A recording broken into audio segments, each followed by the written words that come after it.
Wasn't about with 20 books 2022, and this actually felt quite personal. First of all, I absolutely love the film The King's Speech. It finally gave Colin Firth a very, very well deserved Oscar. Not Jeffrey Rush, but he's already won one, so he's fine. Okay, so I love The King's Speech. So, reading the book it's based on, I got this in a charity shop, and so everyone knows the story of the king who had a stutter, a very kind of severe one, and for a man who's been a second son, so he kind of should have been forgotten in history as being the Duke of York, was suddenly thrust into the spotlight and became King of England. Yeah, totally changing the Windsor dynasty as well. So, let me read the blurb. Lionel Logue was a self-taught and virtually unknown Australian speech therapist, yet it was this outgoing, amiable man who almost single-handedly turned the nervous, tongue-tied Duke of York into one of Britain's greatest kings after his brother Edward VIII abdicated in 1936 over his love for Mrs. Simpson. The King's Speech, How One Man Saved the British Monarchy, yeah, okay, is a previously untold story of the remarkable relationship between Logue and the haunted future King George VI, written with Logue's grandson and drawn extensively from his grandfather Lionel's diaries and archive. It's astonishing insight into the House of Windsor at the time of its greatest crisis. Never before has there been a portrait of the British monarchy seen through the eyes of the Australian commoner who is proud to serve and save his king. Right, How One Man Saved the British Monarchy. That's a really, really kind of presumptive title, isn't it? Yeah. It's kind of been around for like 1,000 years. I think we're good somehow. Okay. So, but anyway, that's cute. Okay, The King's Speech by Mark Logue and Peter Conradi. Now, one thing I will give Mark Logue as well, because I never actually knew Lionel at all. He passed away before his birth, so in a way, he finds out about his grandfather. You can kind of see the kind of pride in his kind of writing style. Find about this man who he had a vague idea that he helped the king with his speech, and he was a speech therapist, but didn't really know more. So it's kind of like his own kind of voyage of discovery. Like he did this and he did this. You can kind of see the passion. I rediscovered passion for like a long lost relative to find out what they were like. So it's actually very, very, very, very sweet. Now it actually opens itself on the coronation and kind of goes back, okay? And because now a few bits that are in the film are there for dramatic purposes, okay? Like him sitting in the throne, you can't sit there. It's St. Stephen's chair. It's not all that, mate. People have written their names on it. so right. It's bit him. Reassurance of another kind was provided by Logue, whose presence in a box overlooking the ceremony was a sign of his importance to the king. A self-described common colonial who, despite a career devoted to elocution, never seemed to quite see the shaken off his Australian accent. Logue seemed strangely out of place in one of the upper echelons of the British aristocracy, given pride of place in the abbey. Right, but he was there at the king's request. He was there because having a stutter was obviously at the time it was big news in the press. His stutter, you know, that scene where the King's Speech opens, where he's at I think it's at the races or something, and he's falling over his words. That's true. And Lionel Logue was actually really was in the crowd that day. That bit is true. Okay, right. And it talks a lot about David, who is Edward VIII. Okay, soon to be Edward VIII, and David was his nickname. And the fact is that the lives it should have taken. Okay, Edward VIII should have been king. He should have been king, married, whoever, given a couple of heirs, and the Duke of York's family just kind of fallen by the wayside. Okay, maybe the prince and princess, okay, would just be the horses in society and the typical things, okay, some charitable work, but and then married and then not being princesses anymore. But anyway, okay, right. Like the father before them, the two boys were destined for the Royal Navy. For David, this was intended to be a spell before he resumed his duties as Prince of Wales, but he was expected to make a career of it. The first stage was the Royal Navy College of Osborne House, Queen Victoria's previous home in Isles of Wight. Okay, that's quite interesting as well. I mean, just how kind of history. I mean, one thing even I couldn't shake off as I was reading this is Prince Philip, Queen Elizabeth's husband. He was expected to have a very, very long and distinguished naval career as well. Very, very long, probably gone all the way up to the Admiralty. Because history, I mean, most royals are pretty much long lived. However, she was Queen of England by the time she was 25. Her life has changed absolutely. So her husband had to give up his career to walk behind her one step for the rest of his life. One thing he was happy to do because he loved her. Okay, Prince Philip and Queen Elizabeth had an absolute love match. Okay, they had such a wonderful, long-lasting marriage. Okay, right. And it talks a lot of their exploits as well. Okay, in World War One. Okay, and it's very, very interesting too because kind of unintentionally, but you can kind of see how, kind of in a way, the kind of ingredients have been created for Bertie to become king. That was his nickname. You know, these bits, his education, the fact he had a naval career, he is solid, he's strong, he has a stutter as well, which is in the press, okay?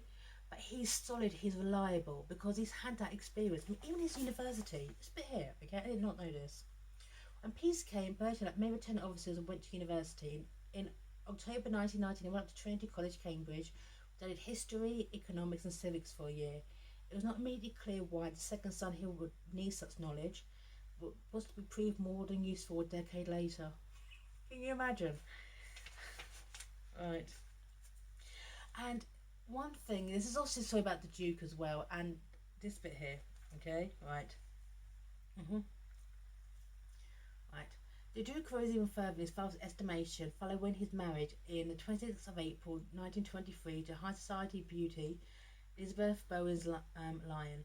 Though the bride led a more sheltered life than that of her husband, she was a commoner, being a high-born one. The king had to give his consent under the Royal Marriage Act of 1772, did not hesitate in doing so. Society had changed, he appeared to have reason, make acceptable for his children to marry commoners. Finally, they came from the higher free ranks of the British nobility. Yeah, now that's kind of fallen to the wayside. It's not just about this book, it's how times have changed, okay? Our future kings and queens, our future royals don't have to marry royalty, okay? They don't have to marry ladies or lords or dukes, okay? You know, you've got Meghan Markle, you've got Kate Middleton, they're just normal women, okay? And good for them. You've got Beatrice's husband's businessmen, okay? You've even got royals, okay, who don't particularly have titles, just doing their thing, okay? You've got Zara Phillips, okay, who's an equestrian and an Olympian. Her brother is a businessman, and you don't really hear much about him, and he's happy with that. And also, they're not titled because their mother is a princess, and only men can carry on the title. The Queen offered, but Anne was like, no, just let them be. And Prince Edward and his family, their children are Viscount Linley and Lady, okay? So, is it Lady Louise Windsor, okay? They have full rights and rank, okay, to use the term prince and princess, but they don't because, you know, they're pretty much the most normal royals I think out there, okay? So, right. This bit here. This is when Logan, Bertie are still meeting, okay? Right. During his first meeting, Logue traced the patient's problems to the treatment he suffered at the hands of both his father and his tutors, who had appeared to have little sympathy for his speech impediment. The Duke mentioned to him when he was a child he had been able to say the word quarter and his continued problems of saying king and queen. I can cure you, Logue declared at the end of the session, which lasted an hour and a half. A tremendous amount by you. Without that effort, it can't be done. Okay? So, faulty breathing was diagnosed, as well as it's mental, as well it's psychological. Okay? Bertie was abused a lot by his nannies. Okay? He was the second son, so in the pecking order, you're not really that important, unless you kind of have to be. And it kind of really knocked his confidence. One thing I think he liked his military career so much, it was the fact is the rules were set, there was no confusion. Okay? Right. There you go. But some nice little bits too, okay, about how this also affects the kind of the world around him as well. Obviously, it's very good for Lionel Logue and his business, okay. But this bit here, this example, okay, of how this was such big news back in the 1920s and 30s. In the 1st of December 1928, on the front page of the Pittsburgh Press, the front page, a number of other US papers, the Duke of York is the happiest man in the British Empire, it began. He no longer stutters. The secret of the Duke's speech to Fed has been well kept. Since boyhood he has been troubled, and in fact 2 years has been undergoing a cure and has proved successful. Okay, and in this article, okay, he also noticed in the past when the Royal Cup entered the room, the Duchess would step forward and do the talking to save her husband the embarrassment of a stumble. And by contrast, he says, she hangs back shyly, watching a man of whom she is quite proud of. Because one thing I will give Logue is the fact that he never spoke, okay, about his public. He never granted articles with the press, okay, the fact that he was the king's kind of voice therapist, okay. Everyone around him seemed to do so and write articles and that kind of thing, and his wife as well, okay, seemed to love to talk about it, but due to his involvement with the king, Lionel did enjoy a bit more privilege in his job. He was more kind of well renowned, and I do think, okay, he did kind of use that to his advantage too, but at the same time he didn't kind of push it too far. Okay, this bit here, right? Whether the Duke stammer, know of his unconventional Australian who was curing him of it, or to spread beyond the British Isles. On the 2nd of December, Time magazine weighed in with a short article, headline Great Britain, cured. Oh, come on, that's just horrible. For many years, public speaking has been a torture to the stuttering Duke of York. He said, it's a well-known fact of in order to avoid saying KKK, and members of state, he habitually refers to his father as His Majesty. God, it was such big news, wasn't it? You know? Hey, post-war, but, you know, hey. Right. But this bit here also, Kate, about Edward, okay? Now, this bit, right. Yes. Now, what can be said about Edward that hasn't ever behaved, or David, that hasn't been said in any other person? I actually watched a documentary on Channel 4 the other day about him being a little goose stepper. Let's send that word on my own YouTube channel. As I'm actually talking about that itself, okay? Noted from an early age for his charm and good looks, it would have been a shy youth. That in 1916, at the age of 22, he was introduced by two espions to explorers the night, who, according to one account, brushed aside his extraordinary shyness. From then on, he seemed to be making up for lost time. Okay? Right. And by the way, I did not actually start with not lady of the night, but I don't like using crass words in my YouTube channel. Right. Now, talk about his relationship with Wallis Simpson, and it is also interesting too of how at the time, this is really quite a scandal in the UK, that the British press know about it, but they're not saying anything. In America, there are headlines, okay, because Wallis Simpson is American. It's generating a lot of headlines, but in the UK, it's not. Okay, right. Okay. Right. Well, American papers of a salacious blow-by-blow account of the affair, the British press continued to exercise extraordinary self-restraint. The Times, a newspaper of record, did report the divorce, but only at the foot of a column of provincial news items on the inside page. Okay, American and other foreign newspapers brought into Britain that can to tell stories about the King and Miss Simpson's relationship had the relevant comments blacked out or pages removed. Okay, right. Until the moment when it wasn't, and it was a comment broke out. I loved it. I did not know this. This was interesting to me.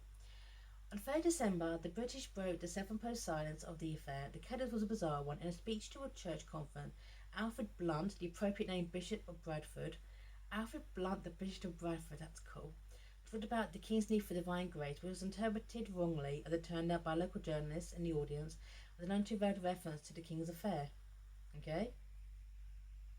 When his report was carried by the Press Association, the National News Agency, the newspaper saw it as a signal they'd been waiting for. They could report back the monarch's love life. That was a catalyst. Okay? So, all the scandal everything what's going on. Edward decides to step down. Okay, he has been king for less than a year, and imagine being Britain at this time. Okay, in 1 year you basically get 3 kings. Okay, right, all close enough. Okay, right, and the newspapers, after he discharges his duty, saying, "I'm gonna be with Wallace, and I'm not gonna be king. Wallace, step aside." Okay, and Lionel's like, "May I be permitted to write to Your Majesty in the New Year, not for my services?" It's like, "Yeah, man, because you've basically gone, okay, from being a voice therapist and to speech therapist to the second in line to the throne to now the goddamn King of England. You can't be on that." Hey, he's a businessman. He's got to, hey, right. The newspapers has greeted the resolution of the crisis and arrival of the new king with enthusiasm. Bertie may not have had the charm or charisma of his elder brother, but was solid and reliable. He also had the benefit of a popular, beautiful wife and 2 young daughters. His every move then be followed by the presence of their birth. Okay, and interesting too because, and now Elizabeth was 10 when she found out. 10 when she found out. I mean, can you imagine the shock must have been for her to be told, "Well, your uncle's not going to be king. Your dad's going to be king. And you're going to be Queen of England. You're 10 years old. Whatever you thought up to this moment of your life is over. Maybe you want to be with horses or whatever. It's not. You are now in the destined course to become Queen of England, okay?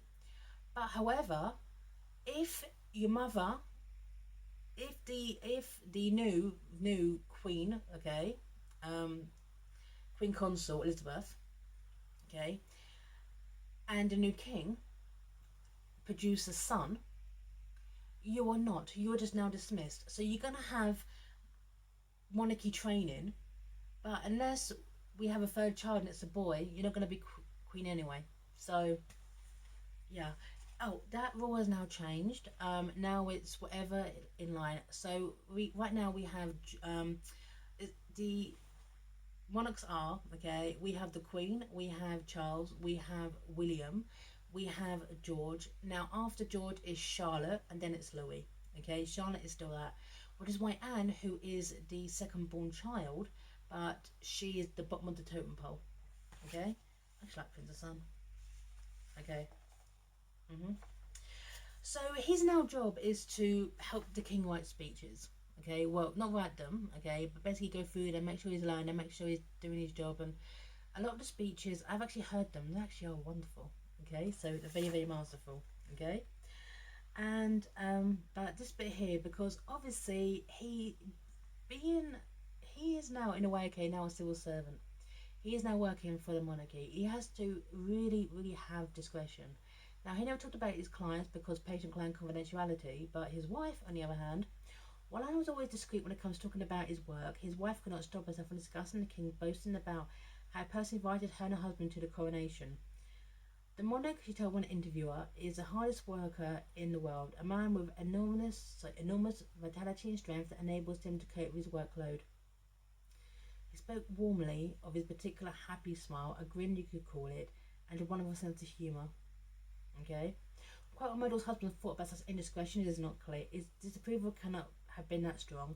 However, since the newspaper cuttings in which his wife recorded were all digitally glued in his scrapbook. So, he can talk about his job. It's kind of fine, okay, with Myrtle doing it. Okay? Right. So, further on, okay, the war breaks out. Logue is getting a lot of clients and people coming to him for speeches, and he's also doing some writing too. Okay, not trying to be that person, okay, but for a common colonial as he is, he has lucked in, okay? Right. Seriously, he is basically, for a speech therapist, he has got the golden ticket. Right. So, right, okay. And there's also this bit, this is in the film, right, okay. This is when he's doing a speech on the radio to mark the disbarment of the Home Guard, right? And he was impressed with the note. He'd only made one mistake. He stumbled over the W in weapons. After Logue shook hands with the king and after congratulating him, asked him what that particular letter proved such a problem. "Oh, I did it on purpose," the king replied with a grin. "On purpose?" "Yes, if I don't make a mistake, people might not know it was me." That's in the film.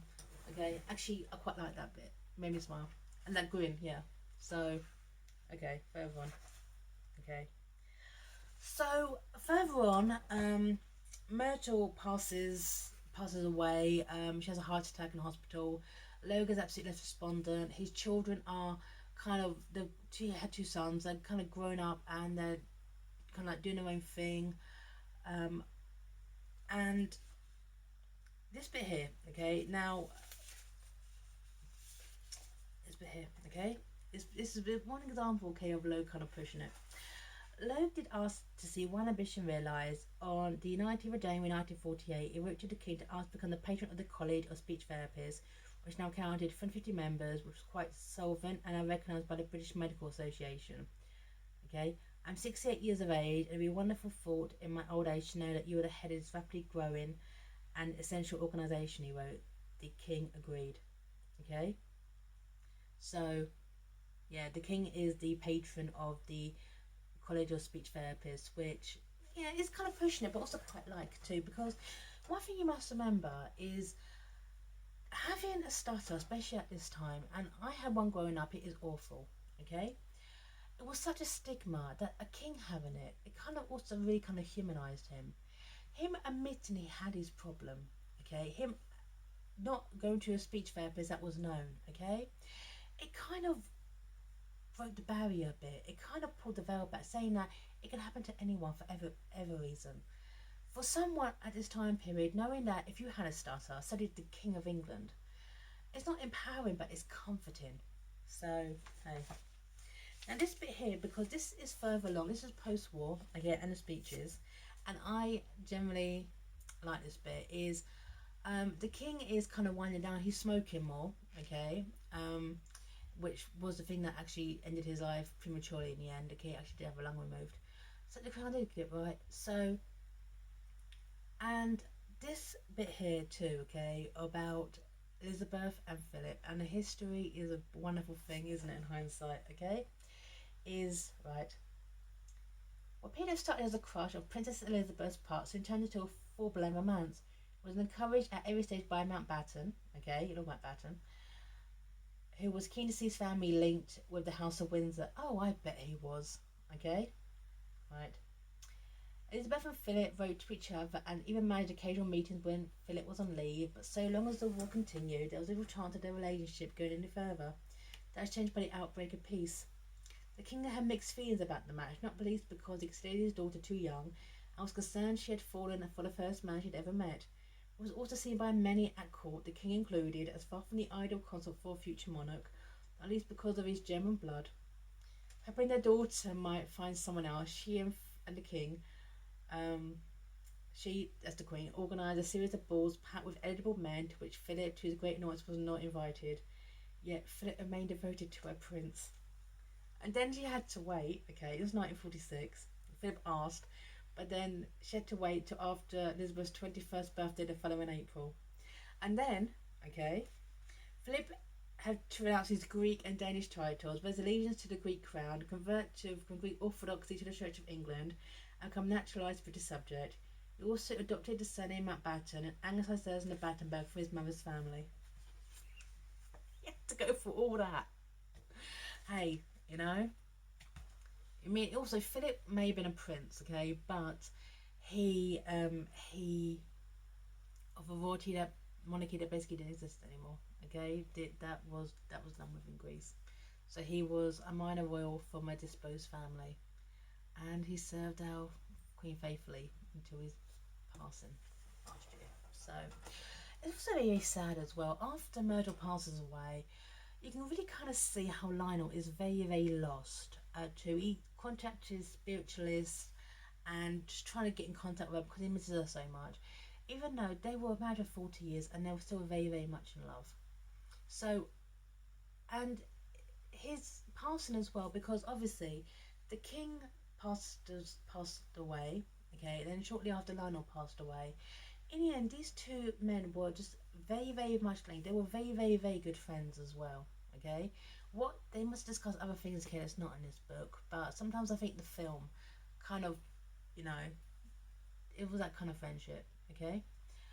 So also kind of with their passing was literally was the end of an era, as well. But the fact that Lionel Logue, this common colonial from Australia, he did in his way kind of break the stigma as well of stuttering and the mentality behind it with his techniques. So this is a story about the House of Windsor as well, okay? But it's a story, okay, about family, stutter, and very, very changing times in the UK. So I actually did enjoy this book. So The King's Speech, based on the recently discovered diaries of Lionel Logue, okay? I enjoyed this, and I really want to watch the film. So I'm signing off here. Bye now.